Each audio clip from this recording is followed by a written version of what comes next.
Imagine yourself sitting under a baobab tree in Senegal, the red, dusty soil beneath your fingers. In front of you, a wooden board with 12 hollows, filled with shiny tamarind seeds. This is a whale, a strategy game so ancient that it was already played in the time of the Egyptian pharaohs, over 4,000 years ago. Each time you move a seed, you repeat a millennial gesture, a gesture that tells the story of African trade, diplomacy, and collective thought. Pan-Africanism is not just a political idea born in the 20th century in the salons of London or Paris. It is also a sensory experience, a network of flavors, textures, and sounds that have connected the peoples of the continent for centuries. The excerpts from the Alkebulan Academy library, though fragmentary, offer us precious clues. In 12 Years a Slave, we read the testimony of a life torn apart by the slave trade, but also the resistance of a culture that refuses to die. In Africa's slave trade, Frank's story among the rancheros shows how identities blended in 19th century America, while African-American poetry evokes the songs and prayers of a people in exile. These texts, though not political treatises, speak to us of resistance, memory, and creation. Today, we will approach Pan-Africanism not through Congress speeches, but through play, taste, smell, and touch. We will touch the seeds of a whale, smell the incense of the Horn of Africa, taste okra and millet, and listen to the rhythms of the drum. For African unity was also built in daily gestures, in trade exchanges, and in shared leisure. This course offers you a sensory journey through time and space, to understand how games and the senses shaped a collective consciousness, long before the word Pan-Africanism was invented. Get ready to touch, smell, taste, and listen to history, a whale and mankala, strategy, trade, and collective thought. The first gesture of this course is a gesture of play. A whale, or mankala, is a board game played on a board with 2 rows of holes, using seeds or stones. Its name comes from the Arabic word nakala, meaning to move.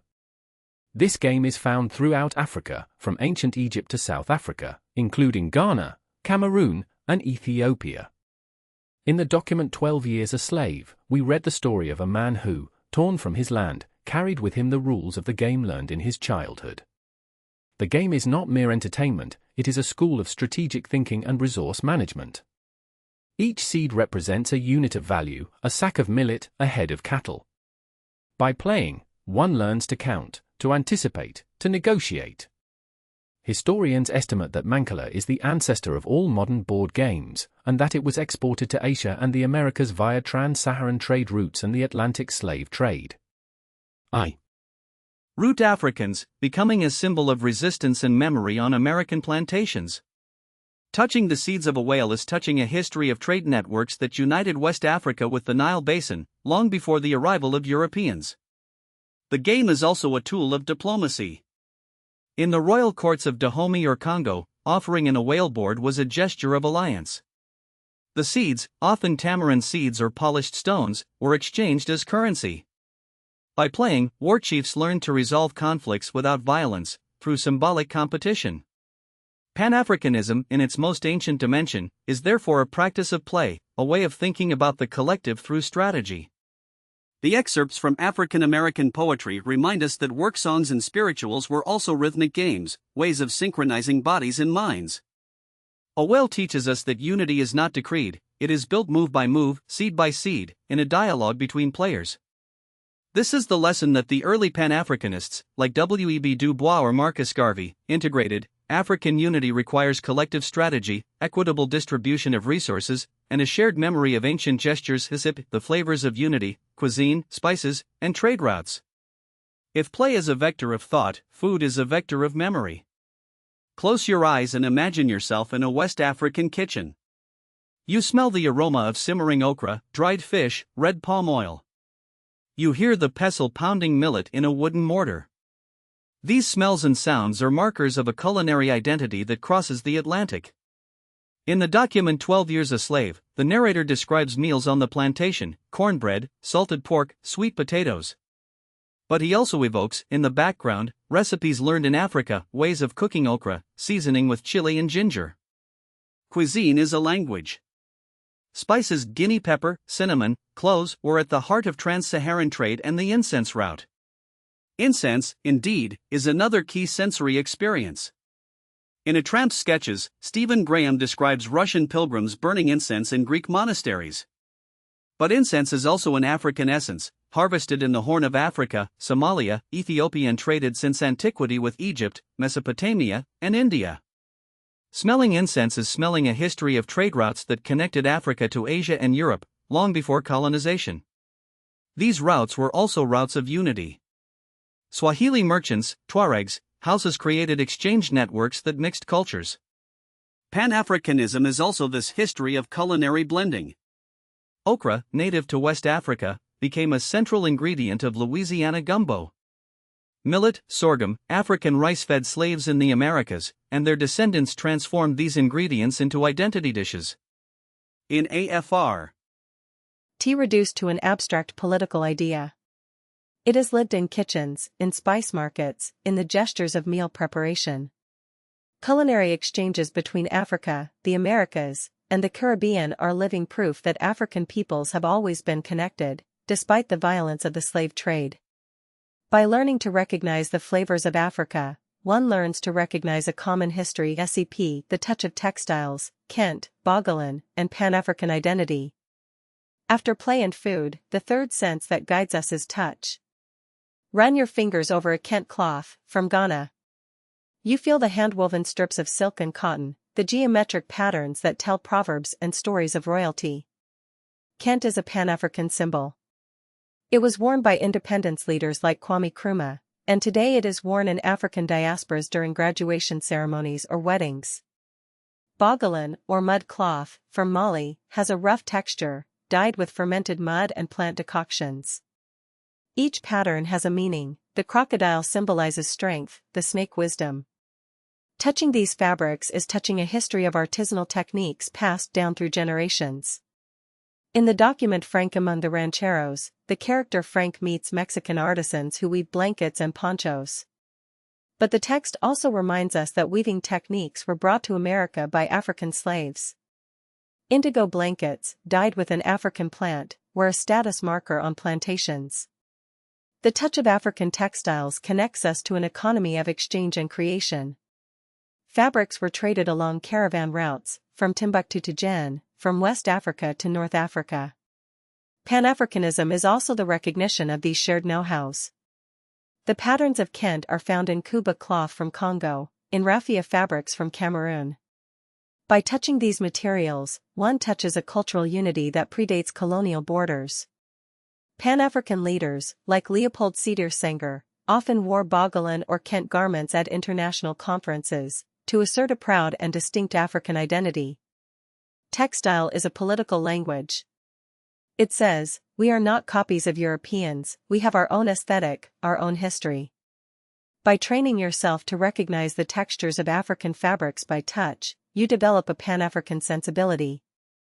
You learn to identify techniques, origins, meanings.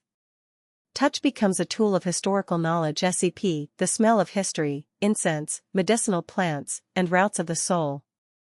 The fourth sense we mobilize is smell.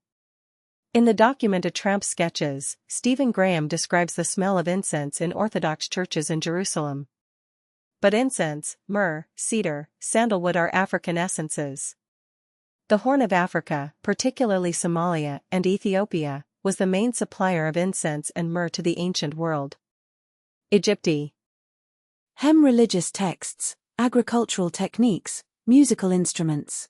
The smell of incense, for an African of the diaspora, can evoke the memory of a lost land, an ancestral ritual. In African American poetry, poems often speak of the smell of Black American churches, a mix of incense, sweat, and polished wood. This smell is a link to Africa, a reminder that African religious practices survived in the Christianity and Islam of the diasporas. Medicinal plants are another olfactory aspect of Pan-Africanism. Neem, aloe vera, moringa are African plants used for centuries for healing. Their characteristic smell is unmistakable. In the document 12 Years a Slave, the narrator mentions the use of plants to treat wounds, knowledge transmitted orally. Sensory Pan-Africanism invites us to recognize this knowledge as a common heritage. The Organization of African Unity, created in 1963, included in its programs the promotion of traditional medicine. Smelling the scent of neem is smelling a history of health resistance, community care. The roots of incense and medicinal plants are the invisible roots of African unity. They remind us that Africa was never isolated. The smells of the continent traveled, mixed, created bridges between cultures. By learning to recognize these smells, you learn to read an olfactory cartography of Pan-African history (SEP). To go further in this sensory approach to Pan-Africanism, we must examine how games, flavors, textiles, and smells were used as tools of resistance and identity reaffirmation in the context of the Atlantic slave trade and colonization. The document 12 Years a Slave offers us direct testimony of the living conditions of slaves on American plantations. The narrator, Solomon Northup, describes how slaves used work songs and nursery rhymes to communicate among themselves, despite the prohibition of speaking their mother tongue. These songs were a form of vocal play, a secret code that allowed the transmission of information and maintained a link with African culture. Similarly, Mancala games were often played in secret, in the slave quarters, as an act of cultural resistance. The board was dug into the earth, the seeds were pebbles picked up in the fields. This simple gesture, repeated every evening, kept alive African strategic thinking. In Frank Among the Rancheros, we see how exchanges between cultures create hybridizations. Frank, a young American, learns to play Mexican and Native American games, and he shares his knowledge. This reminds us that Pan-Africanism is not a fixed essentialism. It is dynamic, open to external influences, but always rooted in an African matrix. Creole cuisines, for example, are the result of mixtures of African, European, and Native American ingredients. Regions, but also by African Americans and Afro-Caribbeans. They have become symbols of Pan-African solidarity. At the Bandung Conference in 1955, African delegates often wore traditional clothing to assert their identity against colonial powers. Smell, finally, is a sense often neglected in history. Yet, deported Africans carried with them seeds of aromatic plants, recipes for spice blends. The smell of curry, chili, ginger in Caribbean kitchens is an African smell. Fumigation rituals, with incense or sage, are practiced in Afro-diasporic religions like Candomblé or Santeria. These practices are direct inheritances from Africa. By deepening this approach, we can also study the works of historians like Joseph Kizerbo or Chikanta Diop, who showed that Africa has always been a continent of circulation, exchange, and cultural creation. Games, flavors, textiles, and smells are tangible proofs of this history. They are the sensory archives of Pan-Africanism. SEP. To understand and remember this course well, I propose a three-step method. First, sensory experimentation. If possible, get an whale board or draw one on a sheet. Play with seeds or marbles. Each time you move a seed, ask yourself, what exchange does this seed represent in African history? Then, train yourself to recognize smells and flavors. Go to an African or exotic grocery store and smell the spices, teas, incenses. Note in a notebook what each smell evokes for you. Finally, read the excerpts from the Alkebulan Academy library documents, focusing on sensory descriptions. In 12 Years a Slave, note the passages that talk about food, clothing, songs. In your tramp sketches, note the smells and textures. Link each description to a notion of Pan-Africanism. To remember dates and names, create sensory associations. For example, associate the year 1963, creation of the OA, with the smell of incense, because that year, African leaders signed the charter in a perfumed room. Use memory cards with fabric samples glued on them. Touch the fabric and recite the information. Turn learning into a game. Create a sensory quiz where you must identify an African country from a smell or texture. This method will allow you to memorize durably, because it engages several senses at once. SEP. To deepen this course, I recommend several readings and activities. First, read the source documents from the Alkebulan Academy library in full. 12 Years a Slave, Africa's Slave Trade, The Story of Frank Among the Rancheros, and African American Poetry. Each text contains sensory descriptions that we have only touched upon. Then, watch documentaries on the incense roots and African games.